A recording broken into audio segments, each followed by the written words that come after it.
Hi అండి, నమస్తే. ఈరోజు మనం క్రిస్పీ కార్న్ ఎలా ప్రిపేర్ చేయాలో చూద్దాం. స్టవ్ పైన ఒక గిన్నె పెట్టుకొని మనం తీసుకున్న స్వీట్ కార్న్ మునిగేంత వరకు వాటర్ తీసుకొని దాంట్లో కొద్దిగా ఉప్పు, కొద్దిగా పసుపు వేసుకొని అలాగే స్వీట్ కార్న్ వేసుకొని 4-5 నిమిషాల వరకు ఉడికించుకోండి. ఇలా ఉడికిన తర్వాత ఒక స్ట్రైనర్లో వేసుకొని మొత్తం వడగట్టేసుకొని పూర్తిగా చల్లార్చుకోండి. ఇది చల్లారిన తర్వాత దీంట్లోకి 1 టేబుల్ స్పూన్ వరకు కార్న్ఫ్లోర్ అలాగే 3 టేబుల్ స్పూన్ల మైదా పిండిని వేసుకొని బాగా కలిపేసుకోండి. కొద్దిగా వాటర్ని చల్లుకుంటూ పిండంతా స్వీట్ కార్న్కి పట్టేటట్టు బాగా కలిపేసుకోండి.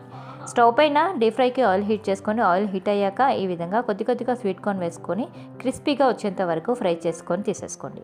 ఇప్పుడు ఇంకొక కడాయిలో ఒక 2 టేబుల్ స్పూన్ల ఆయిల్ హీట్ చేసుకొని కొద్దిగా సన్నగా కట్ చేసుకున్న ఉల్లిపాయలు, 1/2 స్పూన్ వరకు అల్లం వెల్లుల్లి పేస్ట్ అలాగే ఉప్పు, కారం, జీలకర్ర పొడి వేసుకొని ఫ్రై చేసేసుకొని మనం ఇందాక ఫ్రై చేసుకున్న స్వీట్ కార్న్ కూడా వేసుకొని బాగా కలిపేసుకోండి. అలాగే సన్నగా కట్ చేసుకున్న కొత్తిమీర, ఒక 1/2 చెక్క నిమ్మరసం కలిపేసుకొని దింపేసుకోండి. అంతే అండి.